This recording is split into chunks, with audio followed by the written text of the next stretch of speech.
भाई जो गुरु बचन पे डट गे, कट गे फंद 84 के।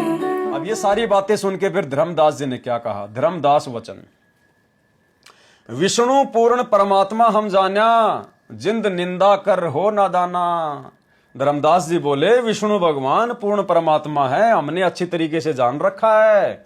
और हे जिंदा, तुम फालतू में नादानी में निंदा मत करो हमारे भगवानों की। जिंद निंदा कर हो नादाना, पाप शीस तो लागे भारी, तेरे सिर पर भारी पाप लगेगा। देवी देवतन को देते हो गारी, देवी देवताओं को भला बुरा कहते हो, गाली देते हो, उनको छोटा बताते हो। जिंदा कबीर जी वचन, जे ये निंदा है भाई, ये तो तोर गीता बतलाई। हे वैष्णव साधु जी, अगर आप इसको निंदा बता रहे हो तो ये निंदा तो खुद आपकी गीता जी कह रही है, मैं नहीं कह रहा। गीता लिखा तुम मानो साचा। कबीर परमात्मा बोले एक तरफ तो तुम गीता जी में लिखे ज्ञान को साचा मान रहे हो, अमर विष्णु है कहां लिख रखा? अब इस गीता में कहां लिख रखा है कि विष्णु भगवान अजरो अमर है, अविनाशी है? कहां लिखा हुआ है?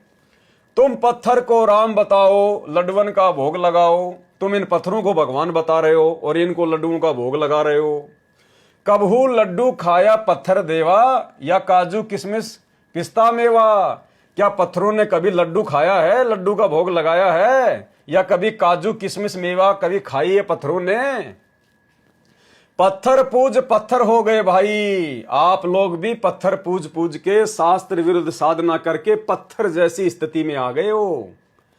आंखें देख भी मानत नहीं, गीता जी को आंखों से पढ़ रहे हो, देख रहे हो, और फिर भी मानने को तैयार नहीं। ऐसे गुरु मिले अन्यायी, आप लोगों को ऐसे कर्महीन गुरु मिल गए, ऐसे अन्यायी गुरु मिल गए, जिन मूर्ति पूजा रीत चलाई, जिन्होंने आपको इस मूर्ति पूजा के ऊपर आरूढ़ कर दिया। इतना कहे जिंदा हुए अदेखा, इतना कहते ही परमात्मा कबीर जी वहां से अंतर ध्यान हो गए। अदेखा यानी दोबारा जिनको देखा ना जा सके। इतना कहे जिंद हुए अदेखा, धर्मदास मन किया विवेका। अब धर्मदास जी मन ही मन में सोचने लगे, विचार करने लगे कि भाई बातें तो सारी सही बता रहा था और बिल्कुल गीता जी में भी ऐसा ही लिखा हुआ है, और अचानक से परमात्मा जो जिंदा महात्मा रूप में बातें कर रहे थे वो अंतर ध्यान हो गए। तो धर्मदास जी सोचने पर मजबूर हो गए। धर्मदास वचन, अब धर्मदास जी क्या सोचने लगे, क्या विचार करने लगे? ये क्या चेटक बीत्या भगवन, ये क्या चेटक हो गया, अचानक से क्या चमत्कार हो गया, ये क्या जंत्र मंत्र हो गया, ये क्या चेटक बीत्या भगवन, कैसे मिटे आवागमन? अब आवागमन कैसे मिटेगा, मेरा जन्म मरण का रोग कैसे मिटेगा? गीता फिर देखने लग गया, वही वृतांत आगे आ गया। धर्मदास जी ने तुरंत गीता जी को खोला तो परमात्मा के आशीर्वाद से वही श्लोक, वही बातें फिर से सामने आ गई। एक एक श्लोक पढ़े और रोवे, सिर चकरावे जागे न सोवे। धर्मदास जी का दिन का चैन, रातों की नींद हराम हो गई। एक एक श्लोक को पढ़ रहा है और आंखों से आंसू निकल रहे हैं कि भाई वो जिंदा महात्मा जो बातें बता रहे थे बिल्कुल 100% की बातें थी। रात पड़ी तब न आरती की न्या। धर्मदास जी का वो पहले वाली भक्ति साधना आरती करने का मन ही नहीं किया। झूठी भक्ति में मन दीना, जबरदस्ती जैसा भी उन्होंने उस भक्ति को किया, लेकिन उनकी इच्छा नहीं थी। ना मारा ना जीवित छोड़ा। धर्मदास जी कह रहे हैं कि उस जिंदा महात्मा ने तो मुझे इस स्थिति में लाके छोड़ दिया, ना मारा ना जीवित छोड़ा। अध पका बना जस फोड़ा, जैसे फोड़ा हो जाता है, ना पकता है ना वो कच्चा रहता है, यानी ना उसका इलाज किया जा सकता है और उसमें दर्द भी हो, पीड़ा भी हो। तो उस अध पके फोड़े की तरह धर्मदास जी की स्थिति हो गई। ये साधु जे फिर मिल जावे। धर्मदास जी सोच रहे हैं यदि वो जिंदा महात्मा मुझे एक बार फिर से मिल जाए, सब मानूं जो कछु बतावे। वो जो कुछ भी कहेगा उसकी सारी बातें मानूंगा। भूल के विवाद करूं नहीं कोई, अब की बार मैं कोई वाद विवाद नहीं करूंगा, कोई सवाल जवाब नहीं करूंगा। आधीनी से सब जानू सोई, वो जो मुझे बताएंगे मैं सारी बातें उनकी स्वीकार करूंगा, बस एक बार मुझे वो जिंदा बाबा मिल जाए। उठ सवेरे भोजन लग्या बनाने, लकड़ी चूल्हा बीच जलाने। जब लकड़ी जलकर छोटी होई, पाछलो भाग में देखा अनर्थ जोई। लकड़ी का जो पिछला भाग था, क्योंकि सुबह सुबह उठ के अंधेरे में खाना बना रहा था, जब बाद में थोड़ा सा अंधेरा छटा, रोशनी हुई, और जब लकड़ी का पीछे वाला भाग देखा तो उसमें से लाखों चींटियां बाहर निकल रही थी मुंह में अंडे ले लेके। चटक चटक कर चींटी मरी है, अंडन सहित अगन में जरी है। धर्मदास ने देखा चटक चटक कर चींटियां मर रही हैं और अंडों सहित उस आग में जल के मर रही हैं, जल रही हैं। तुरंत आग बुझाई धर्मदासा, पाप देख भये उदासा। क्योंकि धार्मिक आत्मा थी, अच्छी आत्मा थी, परमात्मा चाहने वाली आत्मा थी, इसलिए उस पाप को देखकर धर्मदास जी उदास हो गए। ना अन्न खाऊं न पानी पीऊं, इतना पाप कर कैसे जीऊं। कराऊं भोजन संत कोई पावे, अपना पाप उतर सब जावे। कि ये भोजन आज मैं नहीं खाऊंगा, अगर कोई साधु संत महात्मा मिल जाएगा तो ये भोजन मैं उसको खिलाऊंगा, ताकि ये पाप जो चींटियां मर गई हैं मेरे सिर से उतर जाए। लेकर थार चले धर्मनि नागर, वृक्ष तले बैठे सुख सागर। अब धर्मदास जी उस भोजन को थाली में डालकर किसी साधु संत महात्मा को खिलाने के लिए चले, तो देखा वहीं पर पेड़ के नीचे वो सुख के सागर, वो कबीर परमात्मा सतगुरु रामपाल जी भगवान वहां पर एक साधु रूप में आकर बैठे हुए हैं। साधु भेष कोई और बनाया, यानी परमात्मा ने एक अन्य भेष बना लिया साधु महात्मा का। धर्मदास जी को जो पहले दिन मिले थे जिंदा महात्मा के रूप में, वो रूप नहीं बनाया, दूसरे साधु संत के रूप में आकर वहां बैठ गए। साधु भेष कोई और बनाया, धर्मदास साधु नेड़े आया। नेड़े यानी नजदीक आना, धर्मदास जी साधु के नजदीक आए।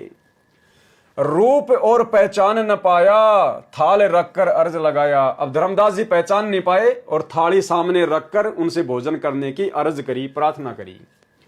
भोजन करो संत भोग लगाओ, मेरी इच्छा पूर्ण कराओ। संत कहे आओ धर्मदासा, भूख लगी है मोए खासा। अब परमात्मा जो संत रूप में थे उन्होंने डायरेक्ट धर्मदास जी का नाम लेकर कहा, संत कहे आओ धर्मदासा, भूख लगी है मोए खासा। मुझे बहुत ज्यादा भूख लगी है। जल का छींटा भोजन पे मारा, चींटी जीवित हुई थाली कारा। अब परमात्मा ने लीला करी, अपने कर कमंडल से जल लेकर भोजन पे यूं छिड़का तो पूरी थाली चींटियों से काली हो गई, भर गई पूरी थाली। तब ही रूप बनाया वाही, उसी समय परमात्मा ने वही जिंदा महात्मा का रूप बना लिया। धर्मदास देखत लज्जाई, और धर्मदास का सिर लज्जा के मारे नीचे झुक गया। क्योंकि पहले दिन धर्मदास जी कह रहे थे कि हम कोई जीव हिंसा नहीं करते, हम कोई पाप नहीं करते, क्योंकि परमात्मा जिंदा महात्मा के रूप में थे, मुसलमान की तरह दिख रहे थे। तो धर्मदास जी ने देखा कि मुसलमान तो जीव हत्या करते हैं, मांस खाते हैं। तो धर्मदास जी बढ़ चढ़ के बातें कर रहे थे कि हम कोई जीव हत्या नहीं करते। अब उस दिन उसकी गर्दन नीचे झुक गई कि देख तूने कितनी चींटियां मार के फिर ये भोजन बनाया है और तू कहता हम जीव हत्या नहीं करते। तब ही रूप बनाया वाही, धर्मदास देखत लज्जाई। कहे जिंदा तुम महा अपराधी, मारे चींटी भोजन में रांदी। जिंदा महात्मा रूप में कबीर परमात्मा ने कहा कि भाई तू तो बड़ा अपराधी है, मारे चींटी भोजन में रांदी। तूने चींटियां मार मार कर तूने भोजन पकाया है। चरण पकड़ धर्म नहीं रोया, भूल में जीवन जिंदा में खोया। जो तुम कहो मैं मानो सभी, वाद विवाद अब नहीं करही। और कछु ज्ञान अगम सुनाओ, हे परमात्मा मुझे और आगे का ज्ञान सुनाओ। कहाँ वह संत वाका भेद बताओ। आप जिस संत की बात कर रहे थे ना, वो संत कहाँ मिलेगा, कैसे मिलेगा, मुझे उसके बारे में और बताओ। जिंद कबीर वचन, यानी जिंदा महात्मा के रूप में कबीर परमात्मा के वचन। हे वैष्णव तुम पिंड भरो और श्राद्ध कराओ। परमात्मा ने फिर वही गीता जी का ज्ञान छेड़ दिया कि हे वैष्णव साधु धर्मदास जी तुम पिंड भरते हो और श्राद्ध निकालते हो, गीता पाठ सदा चितलाओ और गीता जी को हमेशा ध्यान से पढ़ते हो। भूत पूजो बनोगे भूता, पितर पूजे पितर हुता। तुम्हारी गीता जी में लिखा है जो भूतों की पूजा करेगा, जो श्राद्ध निकालेगा वो भूत बनेगा। जो पितरों की पूजा करेगा वो पितर बनेगा, वो पितरलोक में जाएगा। देव पूज देवलोक जाओ, और देवताओं की पूजा करके देवताओं के लोक में जाओगे, वहां पे उनकी नौकरी करोगे, नौकर बनोगे, वहां के कोई गण बनोगे। मम पूजा से मोकू पाओ। और गीता जी में आप ही पढ़ रहे थे कि गीता बोलने वाला भगवान कह रहा है कि मेरी पूजा करोगे तो मुझे प्राप्त हो जाओगे। ये गीता में काल बतावे, जाकू तुम आपन इष्ट बतावे।